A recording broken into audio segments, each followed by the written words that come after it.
रंग अबीर हमरा किछु ने सोहाइया, पुआ पकवान सब व्यर्थ लगैया।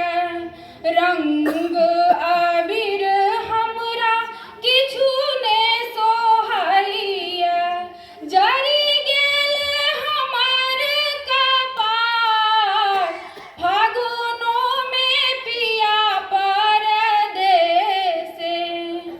आइग लागै ओइ कमाई फागुनो में पिया परदेसे। मन के मनोरथ मोने में रहि गेल, मन के मनोरथ मोने में रहि गेल। शौक से हंता हमर सब जरि गेल, शौक से हंता हमर सब जरि गेल।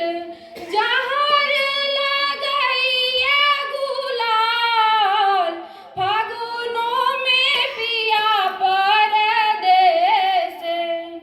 आइग लागै ओइ कमाई फागुनो में पिया परदेसे।